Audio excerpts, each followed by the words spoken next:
Glória a Deus, meus irmãos, glória a Deus. Nós vamos aqui continuar a palavra de Deus em Mateus, capítulo de número 20. Nós vamos dar aqui a primeira pincelada sobre informações que vão melhorar o nosso conhecimento, vão melhorar aqui a nossa base. Nós vemos aqui na palavra de Deus que trata-se da parábola dos trabalhadores e o salário diferente, né? Isso é muito importante, meus irmãos, muito, mas muito importante. Observe que os homens foram contratados em horários diferentes, né? O combinado era que o salário seria pago do mesmo valor. Talvez você esteja assim pensando o que isso pode significar. Observe que houveram horários bem diferentes de manhã, o primeiro foi de madrugada, o segundo às 9 horas da manhã. Aí depois vem os que vieram meio-dia, 3 da tarde e 5 horas da tarde. Eu acho isso aqui muito interessante para nós, porque observando as Sagradas Escrituras, eu e você vamos achar algo assim que parece estranho. O salário de todos foram igual, o mesmo dinheiro, né? Quem trabalhou de 6 da manhã até as 6 da tarde ganhou o mesmo de quem trabalhou de 5 da tarde às 6. Ou seja, teria sido injustiça? Não. Na verdade, este exemplo, esta parábola, ela fala de que Jesus chama o homem para participar das coisas santas de Deus, para participar do reino dos céus, em qualquer horário. E que a salvação, ela é uma só. Ela não depende. Eu aceitei Jesus há 10 anos, tenho mais direitos no reino de Deus de quem aceitou Jesus ontem à noite, ou hoje de manhã. Não, meu irmão, no reino de Deus não funciona assim. Eles estão sendo chamados para vir para o terreno, para trabalhar na seara do Senhor em horários diferentes, mas o dono é o mesmo, a salvação é a mesma.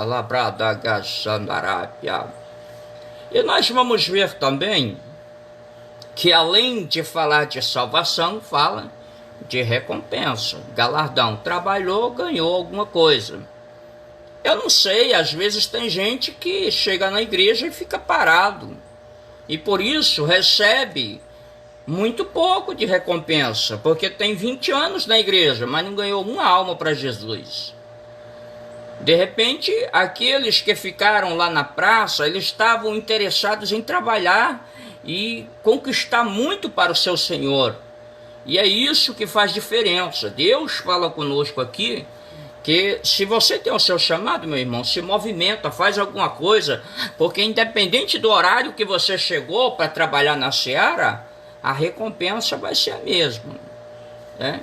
Agora, tem gente que vai ganhar 2 galardão, tem gente que vai ganhar só 1 galardão, né?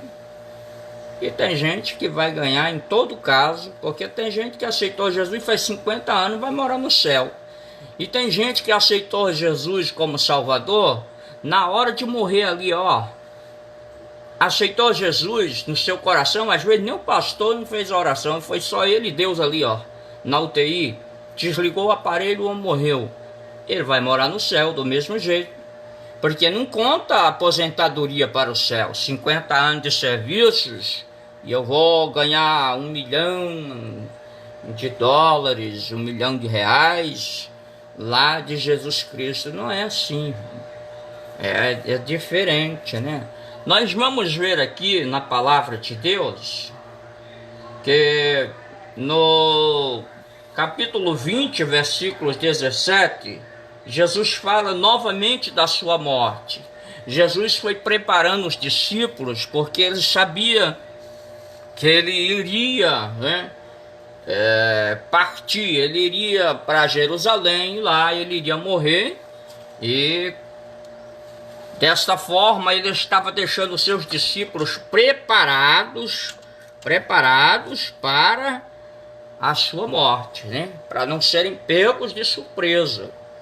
Então, consequentemente, Jesus recebe aqui um pedido interessante, um pedido extraordinário que até hoje ninguém sabe muito explicar esse pedido que fizeram. Tiago, João e a sua mãe chegaram ali e disseram: olha, quando chegar o tempo em que o Senhor estiver lá no céu, lá no trono, sentado, nós queremos o seguinte: já que nós somos primos, nós somos parentes, um da direita e outro da esquerda, ok? Nós ficamos na frente dos outros. Soberba, Egoísmo, mostrando aí, eu sou melhor, Hoje em dia tem muito isso dentro das igrejas, irmão. É triste, mas dentro da palavra de Deus nós vamos ver que muitos irmãos estão querendo se beneficiar do ministério, com credenciais, com documentos, com consagrações, porque é parente do pastor. E aí, ao invés da consagração te abençoar, vira uma maldição na tua vida, porque quem não tem chamado, pastor, não pode fazer nada por você. Tem que ser chamado, tem que ser escolhido, Então, provavelmente, Mateus, ele escreveu 25 anos depois de Marcos, Então, Marcos escreveu assim, mais direto, mais objetivo, mais claro. Mateus não, ele deu uma rodeadazinha assim, querendo esconder os apóstolos, porque 25 anos depois, eles tinham uma doutrina para esconder, para fazer aparecer a imagem bonita dos apóstolos, bela, perfeita, e não mostrar os seus defeitos. Então era teologia para beneficiar os grandes, escondendo os seus defeitos, Estratégia que Jesus não aprova. Eu tenho certeza que Jesus não aprova esconder assim aqueles podrezinhos lá, dos pastores, para poder ser consagrado, para poder ser visto, para poder ser o cara da hora, do meio. Não, fulano falou bem de nós, fala bem de nós, vamos dar uma consagração para ele, vamos melhorar ele no nosso meio aqui, Chegou o momento em que Jesus vai falar sobre ser grande no reino de Deus, e ele disse que quem quiser ser grande no reino de Deus, ele tem que ser servo. Essa palavra em grego é doulos ou doulai, é grego, e que quer dizer servo, escravo, aquele que trabalha para seu senhor e que ele se humilha a ponto de ele fazer qualquer coisa pelo seu senhor, como até mesmo morrer pelo seu senhor. E Jesus falou para esses discípulos aqui, esses apóstolos, melhor falando, que queriam ser grandes: vocês podem beber o cálice que eu bebo? Vocês podem ir ali para Jerusalém e passar por onde eu passei, ou melhor, por onde eu vou passar? João não passou por este sofrimento, mas Tiago morreu martirizado, Tiago morreu diferente, João morreu de morte natural. Então aqui o grande tem que ser escravo, tem que ser servo ali nos pés do Senhor, O que Jesus quis mostrar é que ele era um sacrifício para a humanidade. Ele mostra ali a figura de um boi no altar. Ele mostra assim, em sentido figurado. Eu vou para Jerusalém morrer, eu sou o boi, aquele boi que estava lá na arca da aliança. Numa das partes havia a figura de um boi, que representava Cristo, o sacrifício por nós. Boi era uma oferta, um sacrifício no altar de Deus. E ele vai para ser o boi. E o boi o que é que fazia? Primeiro era arado, ele tinha que trabalhar, né? O boi era um animal de trabalho, muitas vezes era na hora fadigada e não tinha bondade para o animal de trabalho, ele tinha que arrastar o arado, né? E segundo, ele era o animal do sacrifício, ia ser morto, né? Se fosse no Antigo Testamento, além de morto, era queimado, né? Por isso Jesus falou, vocês têm que dar uma olhada aqui, que estão querendo ficar muito perto de mim, sei como se fosse igual a mim. Será que vocês conseguem passar por isso? Imagina que hoje você dá uma prova para o irmão de uma semana no banco. No outro dia ele fala, eu vou pegar aqui, ó, já vou para a igreja do outro pastor. Aí vai o pastor lá, não aceita, aí vai para outro pastor, não aceita porque está disciplinado. Ele fala, então eu abro a minha igreja. Aí vai lá e abre uma denominação qualquer, com 10, 15 cadeiras, com uma caixa de som e mais uns 15 ou 20 rebeldes que apostataram da fé, não aceitaram doutrina em lugar nenhum e se juntam ali e faz aquele culto deles lá. Eu não vou dizer mais nada, que isso aí é com Deus, né? Então aí Jesus ensina, né, coisas tremendas neste capítulo aqui, que vão mostrar o valor extraordinário do seu trabalho, e só que em forma humilde, né? Porque os apóstolos queriam fazer o trabalho, mas ser importantes, né? Quando chegar no céu, não tinha nem passado no processo terreno, queriam ser grande lá do céu. Agora vejamos que depois desta parte vem a cura de 2 cegos, né? Observe muito bem aqui que este evangelho fala de 2 cegos. Porém, em outros evangelhos não fala 2 cegos, fala apenas um cego de uma vez e outro cego de outra vez. Porém, aqui nos escritos de Mateus fala que Jesus curou ali 2 cegos, né? Desta feita, Jesus ele vai mostrar aqui que ele veio, né, para ter compaixão daquelas pessoas que andavam de forma dispersos, sem amor, sem saúde, fora da sociedade, né? É estranho, né? Então, veja bem, Jesus veio, né, para este tipo de gente, né? Lá em Isaías 53 tem um histórico daquilo que Jesus veio fazer, é um relato claro da missão de Jesus, né? Resgatar, sofrer para resgatar os outros, levando sobre si as nossas enfermidades, né?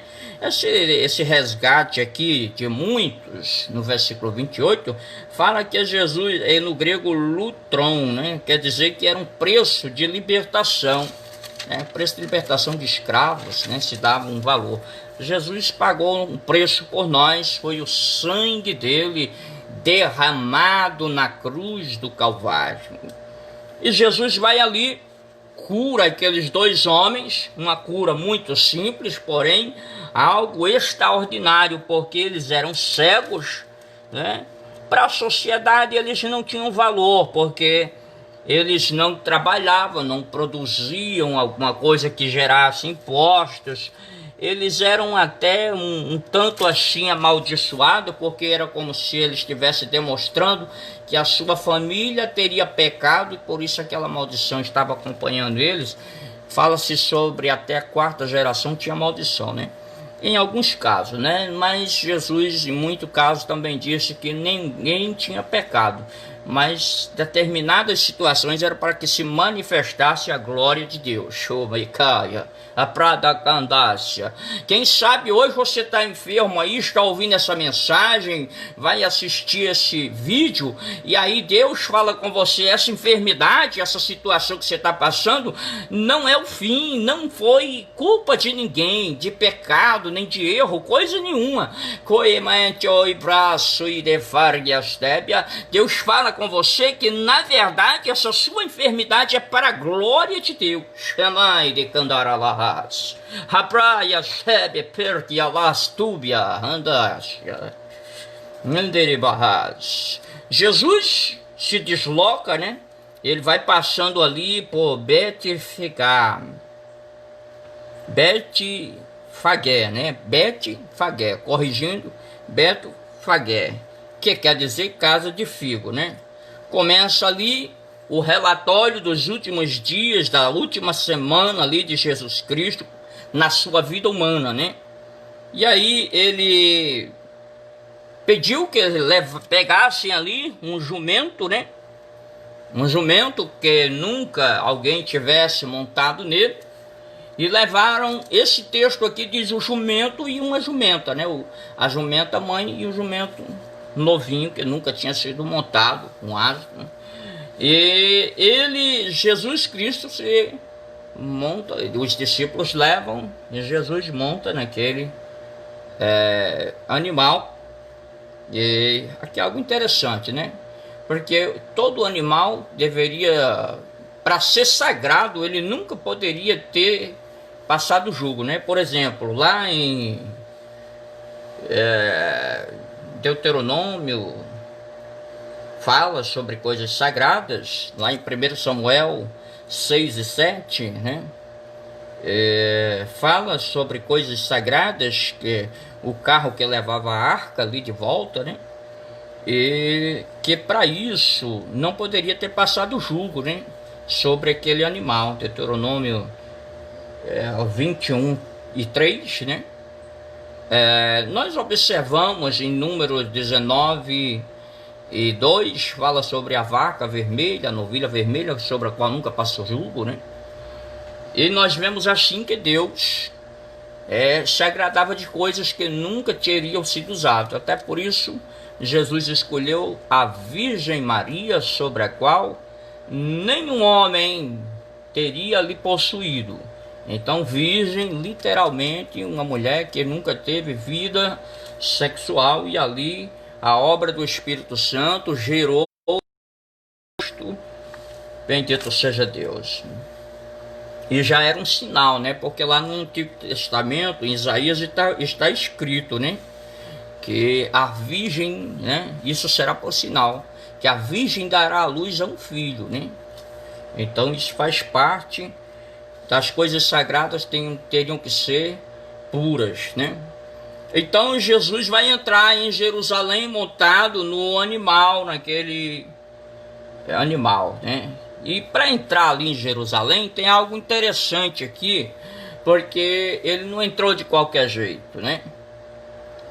Lá em Zacarias já tinha uma profecia, Zacarias 9:9, né? Que fala sobre o teu rei, vem humilde, montado, um jumentinho, filho de uma jumenta. Preste bem atenção, meu irmão. Jesus foi passar por dentro de Jerusalém, recebido como rei. Então o que é que eles fazem? Eles fazem exatamente o que aconteceu em algumas cerimônias, que os reis, a consagração dos reis, eles lançavam as suas vestes na frente do rei, do animal que o rei montasse, e aí eles comemoravam assim e diziam palavras de bem-vindo, hosanas, eles davam glórias, né? Porque eles faziam algo assim, uma cerimônia bem bonita. E aí o algo interessante aqui nesta palavra de Deus é que Jesus, sendo rei, ele veio montado num jumento, entrando em Jerusalém montado num jumento. Aí você deve perguntar, mas por que os animais de guerra, os reis andavam a cavalo, né? No caso de Acabe, no caso de outros reis que a gente vemos ali nos livros dos reis, em crônicas. Por que Jesus veio montado num jumento se ele era rei, o rei dos judeus? Existe um detalhe, né? Esse detalhe é que em tempo de paz o rei vinha montado num asno, ou seja, num jumento. Não era missão de guerra. A missão de guerra se ele fosse em cavalo. Se ele fosse em asno, era missão de paz. E aí ele se apresentava para o colega rei lá, monarca. Vindo num jumento, ele vinha em missão de paz. Se ele viesse no cavalo, era missão de guerra, aí o negócio era sério, né? Então Jesus vem entrando em Jerusalém, seguindo todos os métodos de algumas tradições e da lei de Moisés, e ele vem montado num jumento, porque ele vem em missão de paz. Ou seja, Jesus estava dizendo: eu não vim tomar na marra Israel das mãos dos romanos, mas eu vim buscar e salvar o que se havia perdido. Da calabrada xandarabia, creia labrada sébia, teve astúbia. Eu quero profetizar que é aquele Jesus que veio buscar os perdidos. Ele veio buscar teu marido bêbado, drogado e adúltero, tua filha prostituta, esses filhos drogados, essas pessoas que vivem numa falsa alegria, ricos ou pobres, que se divertem de maneira para procurar uma paz. A paz você não encontra na boca de fumo, a paz você não encontra no comércio, a paz você não encontra nos bailes, a paz você não encontra na bola de cristal. A paz está aqui em Jesus.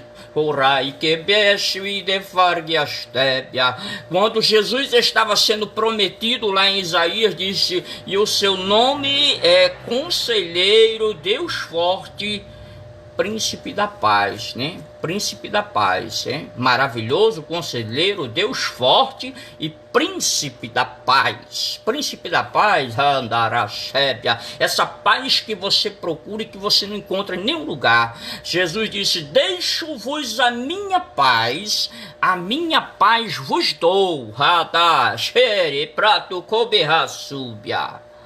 Deus te dá, ei, calabaço, andarábia. Crente pentecostal, até para trazer a palavra, não fica quieto, né? Creia lá para andarábia. A paz está em Jesus, e eu profetizo que Deus vai mandar a paz para dentro do teu lar. Essa guerra interior, essa guerra contra o diabo, essa guerra contra a carne, contra o mundo, contra os demônios, ela está se acabando, porque agora chega na tua casa, na tua vida, o príncipe da paz, Jesus, o Filho do Deus vivo. Bendito seja Deus. Houveram algumas coisas estranhas na história ali de Israel. Um tal de Antíoco Epífanes, né, um homem mau que governou, ele queria acabar com as regras do judaísmo. E para isso ele invadiu o templo, profanou as câmaras santas, profanou ali o altar, oferecendo sangue de porco sobre o altar de Deus em Jerusalém. Isso era no ano de 175, mais ou menos aí, antes de Cristo.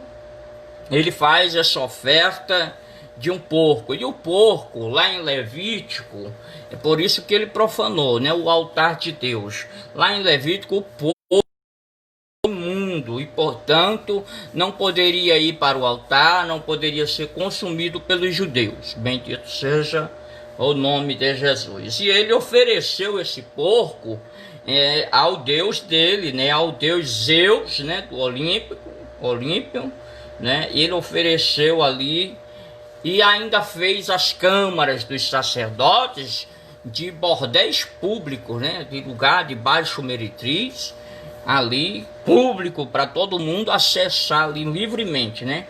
aonde era um local sagrado que só o sacerdote entrava, agora estava profanado, né? Depois de alguns anos, houve outras batalhas, né? E os macabeus conseguiram retornar, reverter essa situação. Então nós vemos aqui que a palavra de Deus vai mostrar a purificação do templo. Mateus 21, a partir do versículo 12, Jesus vai mostrar os líderes religiosos corrompidos naquela época. É tanto que eles pensavam só em ajuntar dinheiro, bens materiais. Nesta situação, eles começaram a colocar os cambiadores, os que trocavam moedas para aqueles gentios e mesmo judeus que moravam fora, quando viessem para o templo, trocavam a sua moeda ali mesmo, né? Eles criaram um pretexto de que com essa troca da moeda lá no templo e a venda dos animais para ninguém trazer de longe, não ficar cansado, não se sujar e etc. Eles criaram muitos pretextos. Com isso, eles montaram o negócio ali nos arredores mesmo do templo. Aí Jesus chegou lá, irado, e virou a mesa dos cambistas, cambiadores, e virou a banca lá que estavam os pombos para negociar, chicoteou lá, virou tudo, porque eles tinham o pretexto seguinte: alguns centavos daquilo que era vendido era revertido para reformar o templo, as estradas por onde passava o povo, e uma parte para eles mesmos. Na verdade, eles usavam de má fé, porque a grande maioria era para eles mesmos. A grande maioria daquele dinheiro negociado na porta do templo era para o bolso deles mesmos, né? Está cheio de gente aí colocando coisas para vender na porta do templo, né? Mas Jesus ainda tem representante. Tem uns crentes meio loucos que faz coisa estranha. Pelo menos doutrinar, falar a palavra da verdade, eu estarei falando, doa quem doer. Ele pode ter o loro grosso, pode ser convenção geral, convenção estadual, de qualquer tamanho regional. Se estiver fazendo errado, aonde eu tiver, eu vou falar a verdade e vou botar o sal mesmo no meio da ferida. Ou você se converte ou se converte mesmo, entendeu? Porque eu quero é que nós dois vamos morar no céu. Bendito seja Deus. E aí Jesus virou ali as mesas dos cambiadores, dos que negociavam dentro do templo. Isso não agradava, né? Jesus passou em um lugar e havia uma figueira. Havia uma figueira ali, aonde a figueira não estava dando fruto naquela época. Tem algo de interessante, porque a figueira geralmente ela produz frutos em junho e em setembro, né? É 2 safras que ela tem por ano. É uma árvore bem especial por causa que ela repete a carga 2 vezes no ano, né? Junho e setembro. Porém, Jesus estava passando aqui por causa da Páscoa, né? Ele estava vindo por causa da Páscoa. Então, a Páscoa provavelmente 15 de abril. Então, estava antes da data da figueira produzir seus frutos. E Jesus queria frutos, Jesus queria comer. E aí, como era uma semana antes, então, provavelmente no dia 8, Jesus estava passando ali, né? Por aí, uma semana antes. Vamos contar, tirar 7 dias de 15 e nós vamos ficar no dia que Jesus estava passando ali. A entrada triunfal de Jesus em Jerusalém, na segunda semana de abril, que é a semana da Páscoa, que vai chegar ali a Páscoa dos judeus, né? E aí, como resolver essa questão? Por que Jesus amaldiçoou a figueira e a figueira se secou imediatamente? Tem uma explicação, porque no Evangelho de Lucas existe lá um momento especial em que a figueira ela foi dada uma oportunidade de várias vezes ela ser adubada, de várias vezes ela ser, né, preparada para que no ano vindouro ela produzisse frutos. Porém, mesmo assim, a figueira não deu frutos, né? Então, isso fala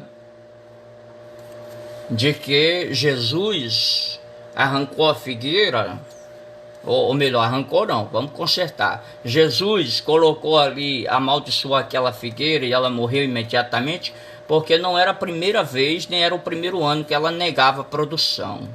Ela não estava produzindo nada, né? É como o crente que chegou na igreja, ficou no banco, não produz nada. Aí no reino de Deus você tem que produzir uma coisa. Jesus disse que tem uma semente que ela produz a 100, 60 e a 30 por 1. Então, se você está plantado no solo ali de Deus, na terra divina, você vai produzir, né? Lá no Salmo 1 fala sobre o justo plantado, né? Junto às fontes de água, que produz frutos no seu tempo devido, né? Nós vamos ver aqui a palavra do Senhor, que Jesus limpou lá o templo, como nós já falamos, né? Templo, ele é naos, né? Uma palavra que em grego é naos. Mas você deve perguntar, o templo, como ele era constituído? O templo, chamado de naos, na Bíblia, é o santo e o santíssimo lugar, né? Aqueles pouquíssimos espaços, alguns dizem que é 7 metros, e para um e 7 metros para outro. Então, depois eu vou entrar em detalhes sobre isso. Eu não quero dar muitos detalhes agora, mas vamos falar que é o santo dos santos. Isso aqui é o naos, né? O templo, o próprio templo, o lugar onde só entravam os sacerdotes, e mais para frente, o santo dos santos, o sumo sacerdote entrava uma vez no ano para oferecer sacrifício, né? Então, nós vemos que ele entrava, esse sacerdote, no dia da expiação, né? Ele entrava lá no dia da expiação.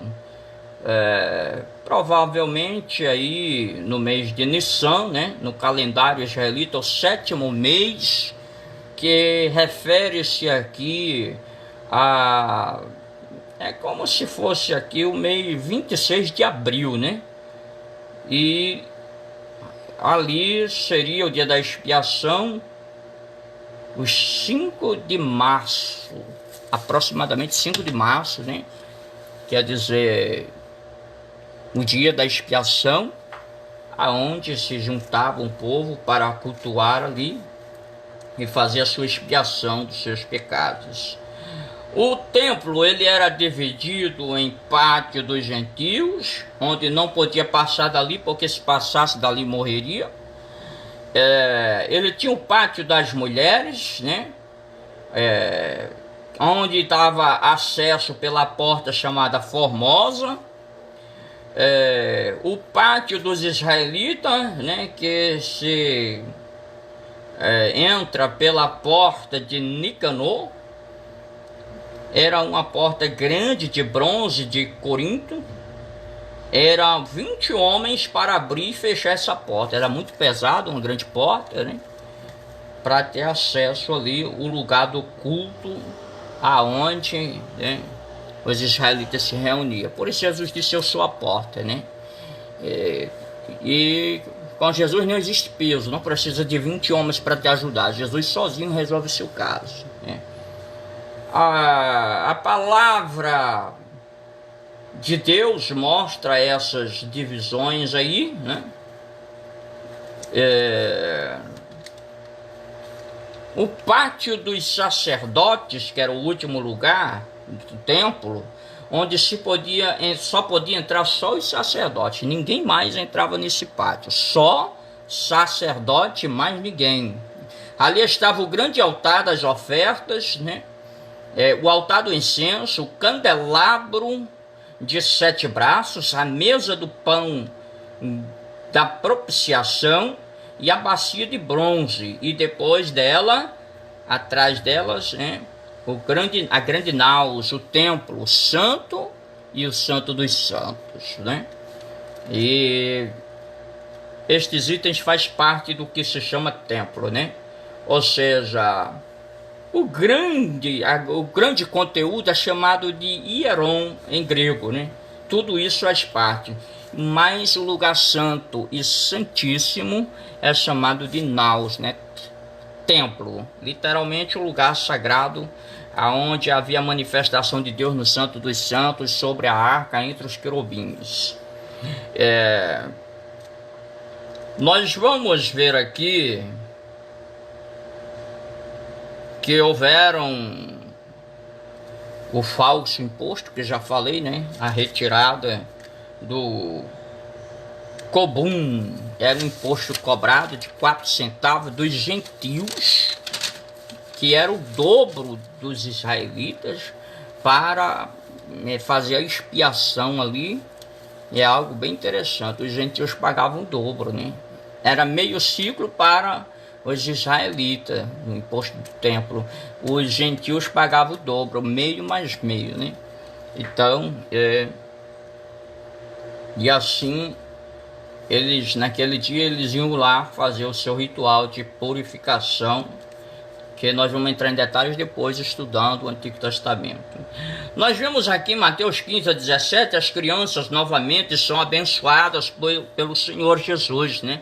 Quando Jesus vem entrando, as crianças vão gritando, bendito que vem em nome do Senhor, hosana nas alturas. E isso incomodou as autoridades religiosas, a ponto do Senhor Jesus dizer, da boca das crianças, né? Sai o perfeito louvor, bendito seja Deus. Nós estamos aqui ainda no momento em que a figueira que nós pregamos fala aqui agora de algo especial, pois Jesus vai terminando de resolver o problema da figueira lá, falando sobre a autoridade do seu batismo, do batismo de João. Uma pergunta que fizeram, né? Com que autoridade Jesus fazia aqueles sinais? E Jesus disse, eu vou fazer também uma pergunta para vocês. O batismo de João era da terra ou era do céu? E os fariseus ficaram com medo. As autoridades religiosas ficaram com medo, porque se dissesse do céu, por que não creram? A resposta era essa. Se dissesse da terra, eles temiam o povo, porque eles entregaram João de bandeja, mataram João e não acreditavam no que João pregava, né? Então, nós vamos ver aqui que este capítulo traz a parábola dos filhos, né, que dizem que vão trabalhar e não vão. E isso é algo interessante, né? Porque nós temos que ter na nossa ideia o seguinte, que não podemos trocar as promessas por falsas esperanças. Eu falo que vou e não vou. Eu fiz uma promessa e não cumpri. E a promessa de Deus é diferente. Quando Ele promete, Ele cumpre. E tem outros homens que também falam que vai e não vai. E vice-versa. Em todo caso, a sua palavra tem que ter um peso. Assim como Deus falou e cumpriu desde o começo, a nossa palavra tem que ser sim, sim, não, não. E o que passa disso é de procedência maligna, né? Então temos que fazer assim. O trato é trato, né? Assim falar e assim proceder. Está escrito também na palavra de Deus, né? Aí o Senhor Jesus, ele mostra o poder da oração. Ele mostra que se nós pedirmos alguma coisa crendo, vamos receber. Esse capítulo é repleto de situações maravilhosas para demonstrar o poder de Deus nas nossas vidas, quando nós cremos de fato e de verdade, né? Se nós cremos em Deus e no poder da oração, tudo o que pedimos ao Senhor, nós receberemos, né? Pediu ali, em nome de Jesus, tem poder, a sua oração tem poder para você conseguir o que você quer. Então ora e crê que você vai receber a sua bênção e a sua vitória, né? Aqui tem os lavradores maus, que é algo assim interessante. Os homens que se apoderaram ali de uma vinha. O dono de uma terra plantou a sua vinha e arrendou a alguém. E esses homens que arrendaram, eles queriam se apropriar da terra, né? Se apropriar da terra. O que isso fala é de pessoas que querem pegar o que não é seu, né? E, inclusive pegar o pratinho já feito, né? Porque esses homens aqui que arrendaram a terra, eles arrendaram a terra, mas já estava plantada. Aí o dono da terra viajou e mandou os primeiros servos, eles mataram os segundos servos, né? E depois mandou o filho, né? É algo assim bem interessante, né? Eles queriam se apropriar de modo que não queriam prestar conta daquilo que foi combinado, né? Não queriam prestar conta do que foi combinado. E aí, os próprios que estavam fazendo perguntas a Jesus, eles responderam ali, com as suas próprias palavras, o que seria feito naquele caso. E eles disseram, não, esses homens têm que morrer de morte horrenda. Eles têm que ser mortos de maneira horrenda, né? Imagine que você está tomando conta do reino de Deus, e o que será de você no dia de prestar contas com Deus, né? E a Bíblia diz que cada um dará conta de si mesmo a Deus, e por isso eu não vou me meter na tua vida e no teu ministério. Nesta hora você tem que ter consciência de que todos são de comparecer ante o tribunal de Cristo. Capítulo 22 fala das bodas, né? Uma festa de casamento. Um homem criou ali o seu filho, agora já rapaz, já homem, ele resolve casar o seu filho.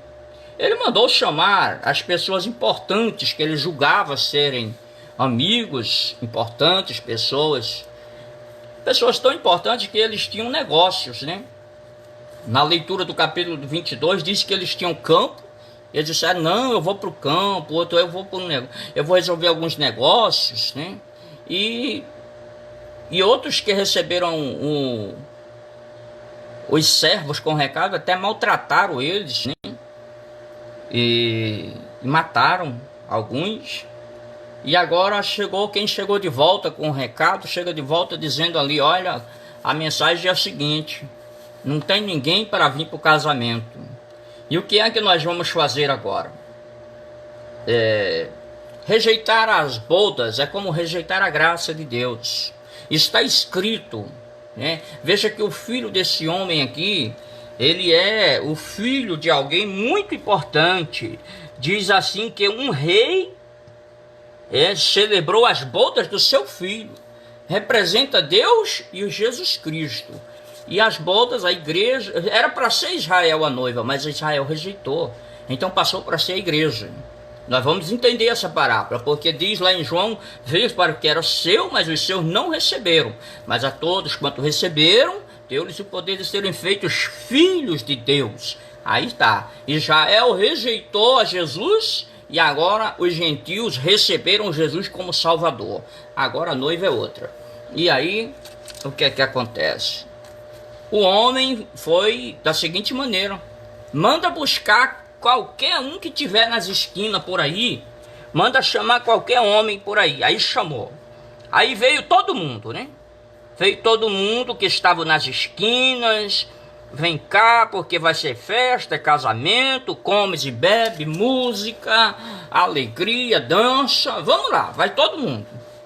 Só que tem pessoas que estão com a oportunidade de se dar bem e não consegue assimilar a grandeza do que foi colocado nas suas mãos. E quando quando essa palavra de Deus fala ao nosso coração, é muito profundo, porque um homem entrou na festa de casamento sem as vestes nupciais. Ou seja, os seus trajes não eram adequados para estar ali.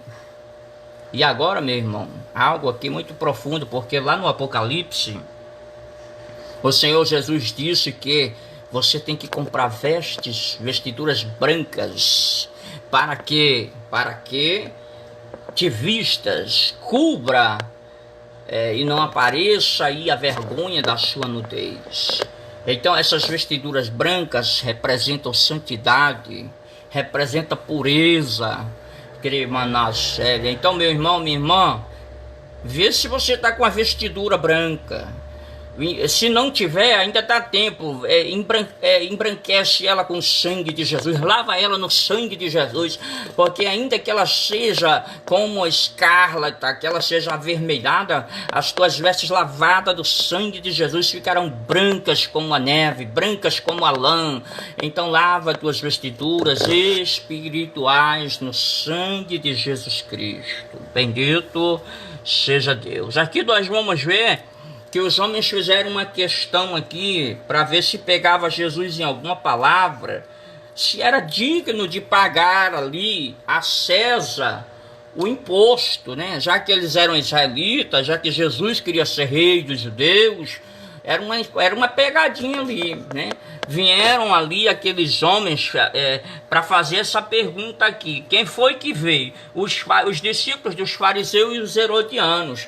Exatamente combinado para ver se pegava Jesus em alguma pergunta, alguma resposta que lhe comprometesse.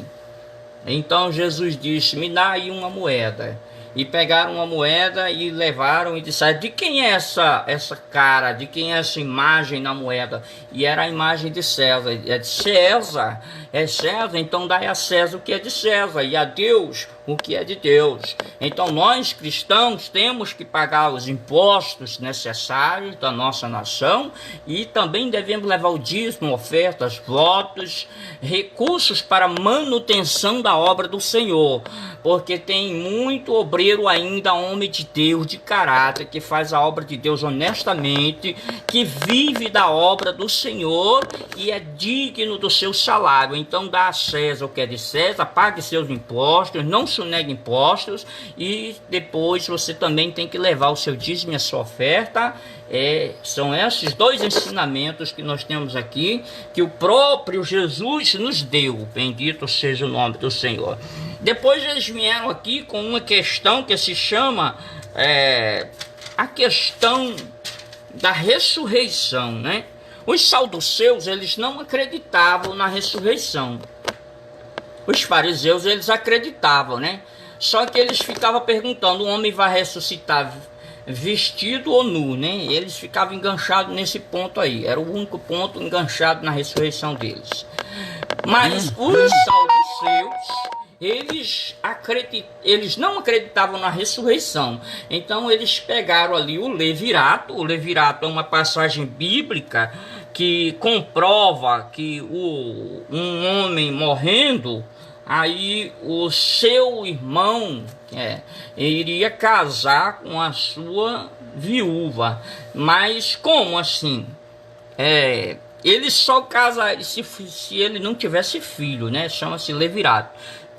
Para remir aquela mulher, para remir aquele homem, ele casava com a cunhada, né? E assim até que aquele homem fosse remido na família. E para ser remido aqui, eles colocaram ali os 7 irmãos que morriam, e no final a mulher morreu também. Eles queriam saber, e agora, quem é que vai casar com essa mulher lá no céu? Besteira, tem gente que não entende das coisas terrenas, já quer saber do céu, olha. Aí Jesus disse, olha, vocês erram muito por não conhecer as Escrituras. Vocês erram por não conhecer as Escrituras e nem o poder de Deus, né? Porque na ressurreição não se casam e não se dão em casamento, né? Porque são como os anjos do céu. Então lá no céu não tem anja, como tem uma televisão imunda aí que prega anja. Lá no céu não tem anja, lá no céu não tem os anjos não têm sexo de um modo geral, porque são espíritos não têm vida sexual, não têm relações, não tem anjo macho nem anja fêmea. Então está explicado. E aí a palavra de Deus mostra que diretamente Jesus respondeu para eles. Aí eles falam, mas também vocês têm que saber que Deus é Deus dos vivos e não Deus dos mortos. Ele é o Deus de Abraão, de Isaac e de Jacó. Porque aí eles iam entender que Abraão, Isaac e Jacó não estavam na eternidade, na vida espiritual, eles não estavam mortos. Eles estavam no paraíso, ou melhor, eles estavam num lugar reservado que depois Jesus chamou de paraíso. Eles foram transladados, foram tirados de onde estavam, levar para o paraíso. Depois também vamos trazer uma palavra sobre isso. Então, primeiro eles tinham que entender que Abraão, Isaac e Jacó não estavam mortos, e eles jamais queriam que alguém dissesse que Abraão estava morto, né? Eles têm uma veneração muito grande pelos patriarcas lá, daquela grande, a raiz dos israelitas, dos judeus, né? Então nós vemos aqui que Abraão é o nosso pai na fé, o homem da promessa de Deus, e que eles pensavam que iriam pegar Jesus nas suas perguntas, né? Mas terminaram sem encurralar Jesus como eles queriam, não conseguiram, né? Agora nós vamos ver aqui a questão do grande mandamento. Preste bem atenção, porque algo curioso vai aparecer a respeito dos mandamentos. Eles tinham ali, o grande mandamento era amar. Deuteronômio, capítulo de número 6 e versículo de número 5, né, vai falar ali sobre amar a Deus. Em Levítico 19 e 18, amar o próximo como a si mesmo, né?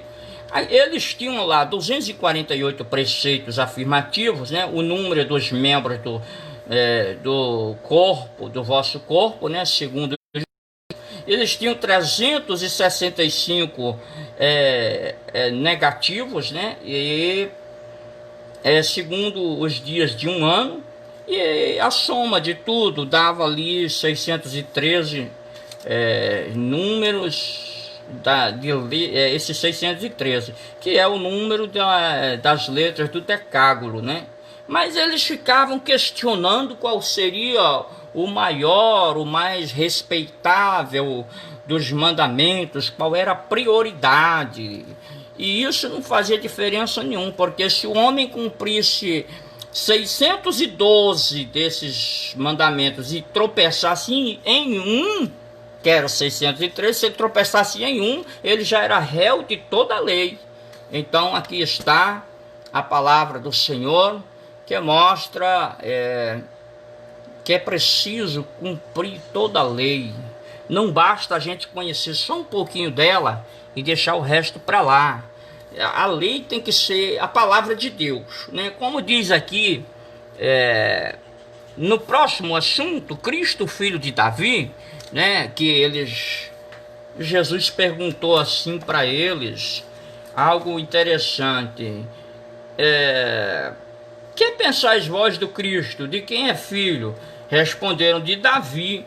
Aí Jesus vai começar a citar aqui as escrituras, né?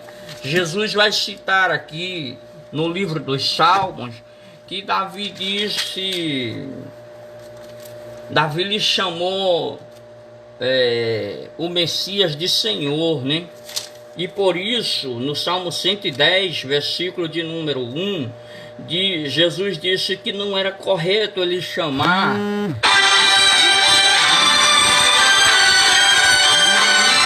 de filho de Deus, porque Davi era um princípio genealógico humano, e filho de Deus era a expressão certa para o Messias, porque Jesus era o filho do Deus vivo.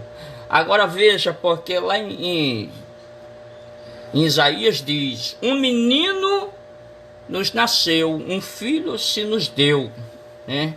Um menino nasceu, um filho se nos deu. O menino é a parte humana da descendência de Davi. Porém, o filho é o filho de Deus. Então, aí eles se embananaram, aí eles se embaraçaram. E por que eles não sabiam destas?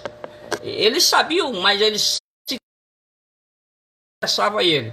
E Jesus ia de certa forma descarando eles, mostrando que eles precisavam cumprir a escritura toda e não só o que interessava a eles. É muito importante que eu e você estejamos aptos a manusear. Eu te convido a assistir os nossos vídeos, tanto aqui no Facebook como no YouTube, lá no meu canal Pregador Jeremias, porque tem muito material bom que eu estou colocando. Eu não sei quanto tempo estarei convosco, mas enquanto eu viver, eu vou produzir material e Deus vai me dar graça para mim conseguir passar esses vídeos para você com a palavra de Deus, com estudos básicos, profundos, e do nível que Ele me der, eu vou te dando, porque eu quero ver você abalizado para não ser enganado por fariseu, por saduceu, herodianos, porque gente que está aí cheio de religião, cheio de papel.